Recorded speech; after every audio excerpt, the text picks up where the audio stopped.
poquito, porque han tenido que ir a la corte para esto. Yo creo que el prestigio del comisionado, la gente que son leales a él siempre van a creer en él, pero las personas que están en el medio que no saben, van a decir, bueno, un jurado encontró que abusó de eso. Y lamentablemente perdemos todos, pero lo bueno que tiene esto es que el derecho a tener elecciones donde no se cohíban a la gente y que puedan votar y que puedan expresarse, que puedan reunirse, es tan santo que está por arriba de los individuos. Y creo que ya te he dicho una clase de juicio. No, sí, estamos aprendiendo mucho. Y ahora cuéntanos, ¿qué está pasando con los juicios de Trump en este momento? Curiosamente, este programa, no sé, la otra vez que me invitaste, hablamos de que él tenía un sinnúmero de juicios. Ya sabemos que perdió a él lo habían acusado, entre otras cosas, de violar a una persona. No lo encontraron culpable de violar a la persona, pero sí lo encontraron culpable de tocarla indebidamente y le dieron, creo que fue 5 millones de dólares, de los cuales creo que 3 eran punitivos. Estoy hablando de lo que me recuerdo. Pero el pobre Trump, y lo digo siempre, si yo fuese abogado de él, le pongo un bozal. Y quítale el teléfono. Porque cada vez que él habla, mete la pata. Sí. Ahora aparentemente se puso a decir cosas de la persona que ganó y creo que van a reabrir el caso para añadirle a los daños. Él aparentemente no aprende. Por cierto, lo que sí te voy a decir es que ahora que tenemos el caso en la Corte Civil de Nueva York, en la Corte Penal de Nueva York, que es lo que tiene que ver con los pagos a una persona, ahí él puede ser encontrado culpable y pudiesen darle cárcel. Y este es el caso donde él estaba pagando a una persona para que se callen. Sí, okay. Pero fíjate, fue un acto delictivo porque no presentó los reportes que tenía que hacer, porque al presentar los reportes trató de poner eso como un gasto de elección que no lo era. Y todo eso son delitos de menor cuantía en Nueva York. Pero cuando se añade la cuestión de elecciones, se vuelve una felonía y ahí, si el caso se queda en Nueva York, él puede perder y le pueden dar cárcel. Y viene a lo que te voy a decir ahora. El juicio de eso va a ser en marzo del año que viene.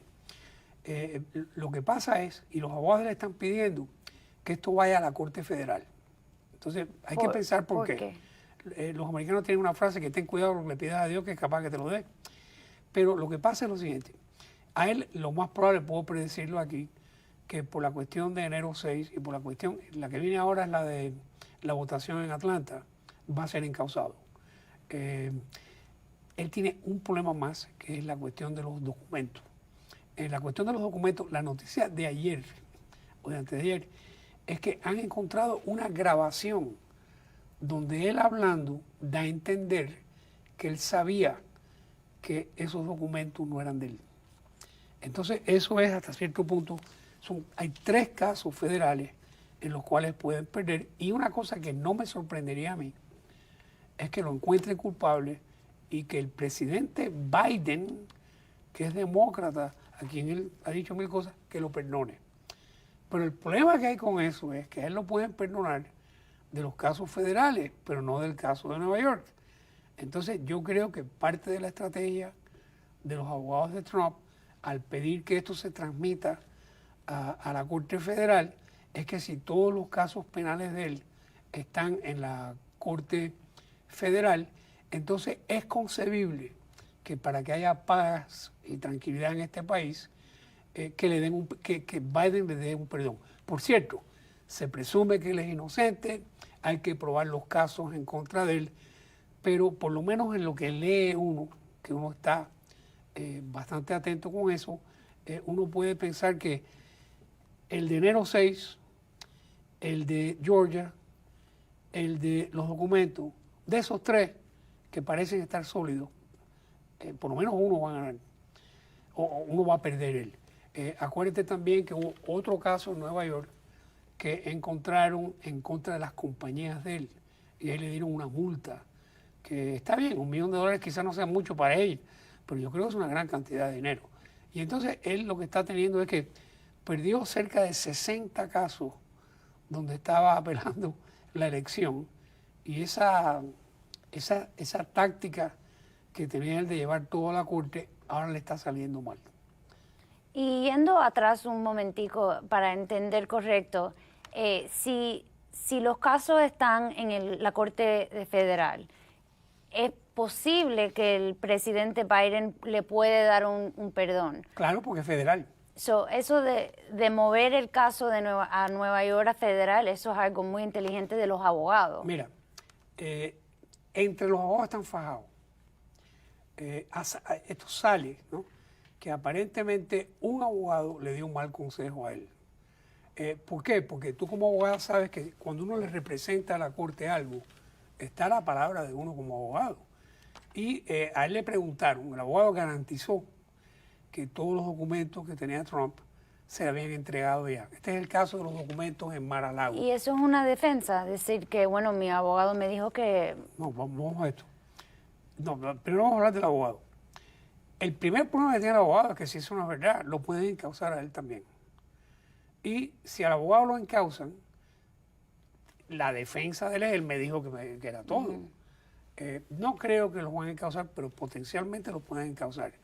Pero aparentemente hubo un abogado que sabía todo lo que estaba pasando y o no dijo o no dejó que dijeran, y el testimonio de, porque lo que ha hecho el fiscal que está atrás de este caso es que le ha dado inmunidad y ha llamado como testigo a la gente que trabaja en Mar-a-Lago.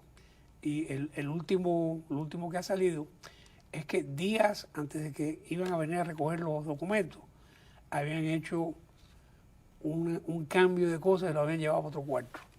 Entonces, el abogado que le dice a la corte, oye, ya todo está ahí, no sabe que eso ha pasado.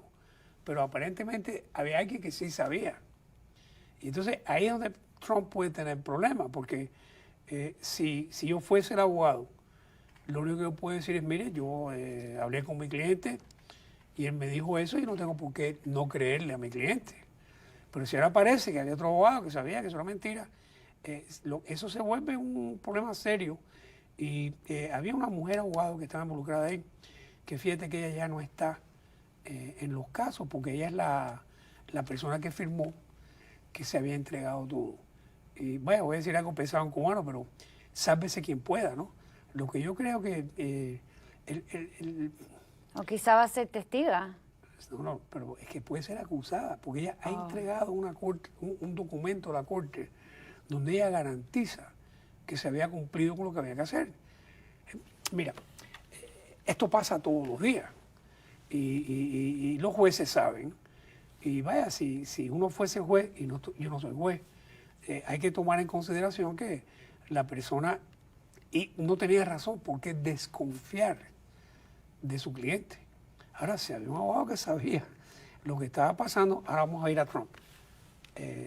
Trump, yo creo que la primera línea de defensa de él, y si uno puede imaginarse una cara, miren a Giuliani. A mí Giuliani me dijo que hiciera todo esto. Entonces ya no es abogado él, y han pasado otras cosas. Entonces va a haber un número de abogados que Trump hasta cierto punto puede decir, yo estaba haciendo las cosas porque él me dijo. Ahora fíjate cómo trabaja la ley. Eso no es una defensa. Porque si ahora me pregunta, ¿puedo matar a alguien? Yo digo, claro, tú no puedes pararte en un tribunal y decir, no, a mí me dijo el abogado que podía hacerlo. Pero sí es un factor mitigante para lo que es un castigo. Y entonces si uno es el juez, este hombre es el presidente de este país, no quisiera uno que vaya para la cárcel, uno puede decir, bueno, en esto te voy a renegar de esta manera porque encuentro creíble que le hiciste caso al abogado. El problema que tiene eso es que cada vez que él habla, él da a entender que él sabía todo lo que estaba pasando. Y ahí tú lo tienes, y yo lo he tenido muchas veces, el cliente que sabe más que uno, que quiere ser abogado. Yo le digo abogado frustrado, porque yo le digo, y siempre le digo, mira, en esta película a usted le toca ser el cliente, no el abogado. Sea abogado en otro caso. Y Trump es una persona que su carácter es uno de luchar y de no ceder y de que la pelea. Y entonces el problema es que si es un círculo, cada vez se le está poniendo más chiquito y a los que están viendo este programa y a los que lo ven después, uno trata de presentar esto de la manera más, sin tomar lado, ¿no? Pero los hechos son los hechos y uno no puede cambiar los hechos.